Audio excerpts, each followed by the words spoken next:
Ladies and gentlemen, boys and girls, welcome back to Writing the Future with Hansa Rostock. This is episode 44, and I'm going to do things a little bit differently today. I will only be playing one game, but that's not the point. The point is, I did some thinking recently, and I thought about where we're at with Writing the Future. We just got to the Bundesliga. We are in our 5th season.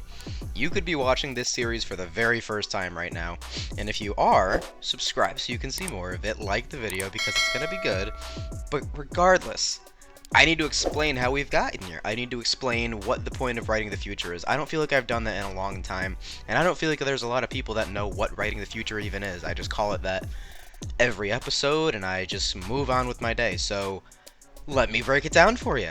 So, the way I do it, this is a Youth Academy career mode. It is only with generated players through, I'll show you here, Youth Staff, Youth Academy. I send out scouts. They go out for 3 months and find whatever country they find young players from that country with a varied overall potential based on how good your scouts are. Starting in the bottom leagues, they're not going to be very good, so you're going to get okay players. Mix in some gems, some good names, some bad names. FIFA has gotten better with how deep the name pool and various generation of players in the Youth Academy is. Still a lot of countries missing when you go to send out a scout. But in general, that's how the scouting report works. So we only get those players. We only get youth squad players. And then every year in the transfers, regions, which are regenerated players. Regions appear, and they appear at age 16 to 19 or something like something. They're either 19 years old or less. So we get players like this. These are all generated players, not real players. None of these players are real. That's how the series works. But they are all generated players, some better than others. This guy looks pretty good, Joseph Abdullahi. But seriously, this is how we find players. And then at the same time, you get regenerated players of... a regenerated player is, like, let's say Messi retires.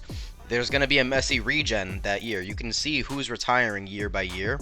When a player retires, they're removed from the game. They're removed from this career mode save.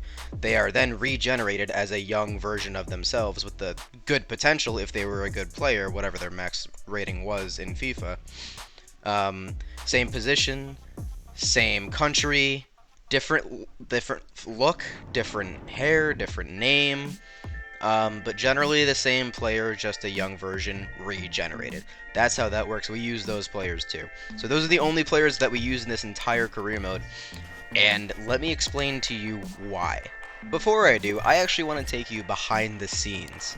We're going to go into the original Writing the Future roster of Hansa Rostock. When I got started with this whole career mode, I actually created a starting 21 players. You can see them here, literally not good players to where the level of the third Bundesliga has I don't know, some good teams, some bad teams, but we were by far the worst when I started. I made it that way. I didn't want this to be easy. I never want this to be easy. I always want to have a little bit of a challenge. But you can see Konrad Rosenberger, Niels Weigel, Rolf Bierbaum, Nani Chikoko, Falco von Boss, Kai Hammerschmidt. These are all players. You're probably seeing some players like, oh, I forgot about Borislav Buchko, who we don't have anymore. But some of these players turned out, some of them didn't. That's how it goes in every career mode. But all these players had, like, the 56 overalls had 72 potential. The 52 overalls had 77, or 74, 77 with the 52 overalls, and then 80 potential for the 48 overalls. They were the youngest of the bunch as well. So I tried to make it difficult. I wanted to have a base team, because normally what you do is you sell off the players that are actually in the club throughout the whole first season, while at the same time getting youth squad players in and replacing them as you go. That's how you would start a youth academy, like, only career mode if you're doing that kind of style. But the way I did it is I skipped all that first season because I wanted to get underway right away, and I had I went through, like, names, most popular names in a lot of different countries, and I found a bunch of different names and a bunch of different likenesses, and I created this team. I created the whole first, like, 21 players that were at Hansa Rostock for this series. And here they are. Like, this is it. behind the scenes, this is what it looked like. Bango Fatty started here as a he was number 25, not 33. I changed that because it rhymed with the song that I made for him way back when. But this is how it all began. But the point I'm trying to make here, writing the future, youth squad career modes, why do I do it? What is the point of writing the future? What even is writing the future? So most career modes that I have watched, you see a very similar set of players signed at some point. If it's a road to glory, it takes longer before you get to a certain point where you get only a certain amount of real players that were 18 when you started the career mode. Now they're 24 and really good. So there's a lot small. If you don't use the youth academy at all, there's a lot smaller of a player pool. There are players, there's a ton of players in the world, but players get older, so you have to go with these young players. So most career modes you see, if they're 3-4 seasons long, even if most of the ones that are 1 season long have twists and turns to them on YouTube. But anything that goes longer, you're gonna see a lot of very similar players in a lot of career modes. But like these are all real people, real players in the world who have very high potential, and they're young, and they're great to play with in game, so it's going to be a lot of similarities. There's different ways to do career modes, and you're not going to get the exact same career mode, but you're going to get something similar with these kind of players. There's only so many players, there's probably like 15 to 20 players that are going to be the best players in the world every career mode save you do, every single one. Like, you cannot tell me that Ansu Fati is going to be bad at the end of any career mode. So you're going to want to sign that kind of player because they're real. But the way I do it is differently in the way that a number of YouTubers nowadays, there are a good number of YouTubers that are doing this now. Doing career mode saves like this. But I will say with all of this, luckily there is a little bit less of, oh, this player is going to be this good and that's it. And you're only going to get those 15-20 guys by the end of the career mode who are going to be elite. Now, with dynamic potential, there is a little variation. There's some players that play better than you think. There's some players that play worse and don't turn out to be what they said they were going to be on FIFA. But for the most part, it's still kind of the same. Dynamic potential is a work in progress.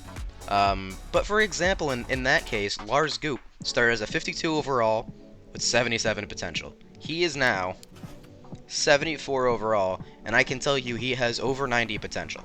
He is one of the best young strikers in the world. Alessandro Acampora, we didn't even know who he was. First season in, I had no idea who he was. We found him in the free agents as a regenerated Italian center back. Boom. Now he's a 76 overall center back in our 5th season and is far and away the best player on this team. He is absolutely a joy to play with, and I never would have known that going into this career mode. That's what I'm saying. Like, you can go into a career mode with real players, which I do too. I do the same thing, but you go into a real career mode with like Liverpool, and I'm like, oh, I want to sign Upamecano to help out the center back depth situation. You know that before you even start the career mode. Before you start this career mode, you have no idea what the storylines are going to be. There's a lot that can happen transfer-wise, who becomes good, who doesn't become good, who generates, what kind of player names you get. You can get a guy from Argentina that's legendary one year. Next year, you have 0 Argentina players at all in your squad. But I do have to say the inspiration for this is not my own. It was never my own. It came originally, I started watching videos from this Australian YouTuber, Sparring DK. If you haven't checked out his videos, I'm going to leave his link to his videos, link to his channel in the description. He is my inspiration for all of this. His videos are entertaining from start to finish every single time. They always have been, and they always still are. I forget what year I started following him, but it was with Forest Green Rovers. He did a youth academy career mode. He calls it the Youth Edition. It's awesome. He's got tons of twists and turns. He's even got a Patreon to support his beer drinking during he has beer drinking episodes. Crazy. He does tons of things. Very innovative. But he got his inspiration from Cutsy, he's the godfather of all of this. He does a lot of things on Football Manager and this, so he loves building teams. Random generated names is his groove too, so definitely those two guys are my inspiration. Sparring DK was where I first fell in love with this whole idea, because I was watching it and I didn't know any of the players, but I loved his energy. I loved the way he went through the videos and just like created storylines without having to do it himself. Like, they just emerged because of how players played and what happened, whatnot. It's just so much more relieving too. Like, you get through the ranks of these, because generally when you do Youth Academy career mode, you do Road to Glory style. So you go start from the bottom, get to the top. When you're going through the ranks of English football, German football, all these lower leagues, you learn a lot about these players. That's why I play all the games too. You learn a lot about these players, how they play, what they're like, how they react to goals, how they react to a ball getting kicked out of play. I mean, it's just you get a feel for your team as you play, and it's much more fulfilling when you get to the top tier, when you get to the Bundesliga, when you start fighting for a Champions League spot and playing big European teams, fighting for trophies. It all means so much more when you have this team of generated players that you've built storylines in your head with. Like, I'm already building storylines with this team. I've already been doing it. Like, there's so many things I have going on in my head about this team. That's why I want you guys to get involved with it too. Like, make your own storylines. Comment whatever you want about these players. Who knows what Jean Fang does on the weekends? But, like, watch the games. Get excited about when we score goals, because this is built out of me and you guys. A lot of this is going to be communal. It's community activity, community career mode. I love it that way. I'd love it no other way. But at the same time, I play every game too, so you see everything that happens with this team, and we're in the Bundesliga now. Just so you know, it took 4 seasons for us to get there. First season, terrible. Second season, in the third league of Germany. We finished second, got promoted. Third season, we played. The third season was my favorite season still. If you haven't watched the third season of Hansa Rostock's Writing the Future, go watch it. I swear to God, it's exciting. It goes down to the last day. We erased a 10-point deficit to get into a promotion playoff final against the third to last place team from the Bundesliga. We almost made it. I'll tell you now, we didn't, obviously, because it took another season. But we had no business being in that game, and we just fought and clawed. Lars Goop was out of his mind, scoring crazy goals. But we eventually got to the Bundesliga, and that's where we are today. So caught you up with a lot of what happened in Writing in the Future in the past, in case you didn't know anything about it, and why I do Writing the Future. But the last thing I didn't tell you is why I call it Writing the Future. If you did this with Hansa Rostock, Youth Academy, Career Mode, 500 times, you are not going to get a lot of the same names. Very, very, very little you will get the same names. Like, maybe never. But at the same time, that's the point.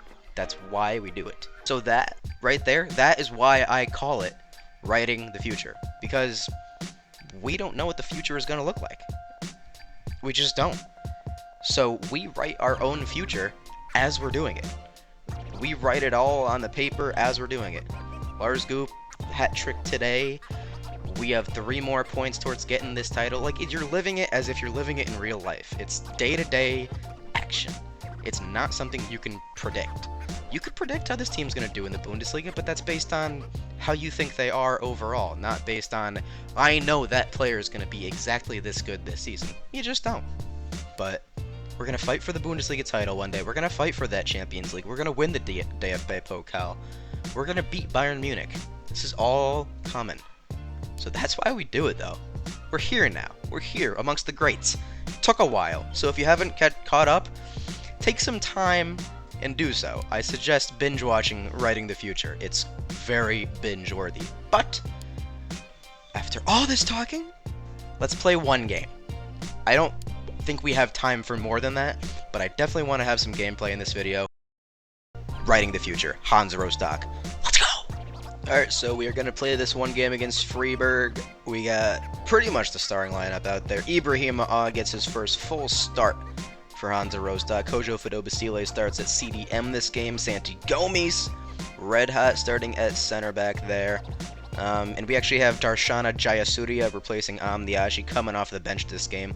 Maybe we get him his first action too, but fire it up. Let's get another Bundesliga game out of the way. Oh my god, Alessandro Acampora, you beast!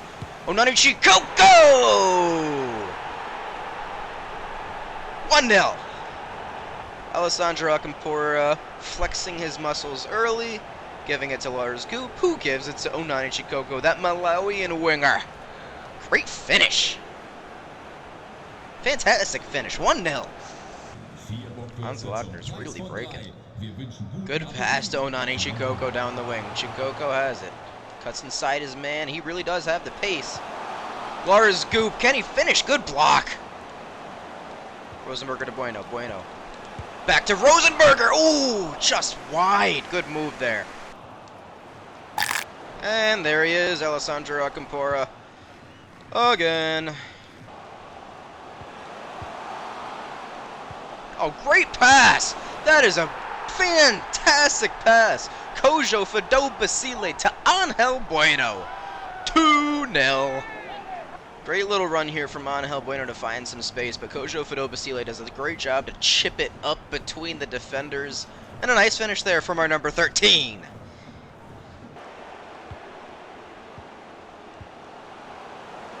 Wow, Freiburger working it very well here. Great save from Blair Targaryen. It just parries it right into the path of the Freiburg striker, and they have a goal after having none of the ball to start this game.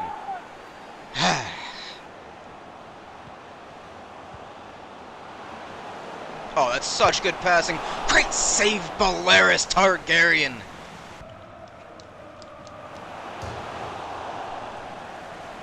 We're good. We're good. We're fine. All right, so we're bringing on Darshana Jayasuriya for Ibrahim Ao for the first time. He will see Rostock action. Hansa Rostock action for Darshana. Ilaria Nikolov will be coming on for Konrad Rosenberger, who has been just struggling this game. So a little mix up in the midfield. Let's see if we can hold on to that a little bit better and close this one out. That's ours. That's a goal kick. Alessandro Alcampora just never ceases to amaze me. Unbelievable. Oh, Onani, make him fall. All right, Angel Bueno is tired. We're bringing on Beno Aji for him and moving Kojo Fido Basile up into the more attacking midfield spot. He has been awesome this game. Kojo Fido Basile. Who knows? He could be making his way back into the starting lineup.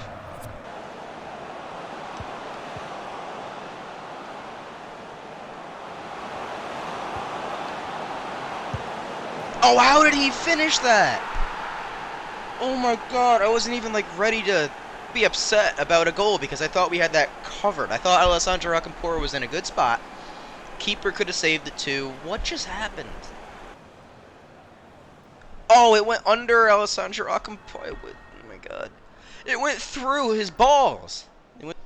What do you want me to do with that? It was in a good spot. 2-2.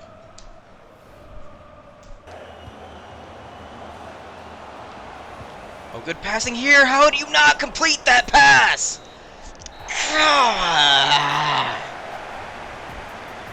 I do not. We came out of this game firing, and then the computer AI was like, shoot, I didn't expect that, so we gotta just keep possession for the rest of the game and score some BS goals. Whatever. If you have any questions about writing the future, about my channel, about me, about anything at all, leave it in the comments. Leave anything in the comments that you want about this team. We're back in the Bundesliga, and we're doing okay. We started off really hot, and we haven't won since. One win, 2 draws, and a loss. I'm okay with where we're at. We got a big game against Dortmund coming up next episode. Definitely watch next episode to check it out. Subscribe to the channel so you can know when that's coming, so you can see more. Like the video if you liked it. You know, just throw it a like. Share the good word about writing the future, and go check out Sparring DK's channel. Like I said, I'll leave Cutsy's link in the description as well. Youth Academy career modes are the way to go. A lot more fun. I'm having fun. I hope you are too. Until next episode, though, this is Therios. You'll never walk alone. And peace out.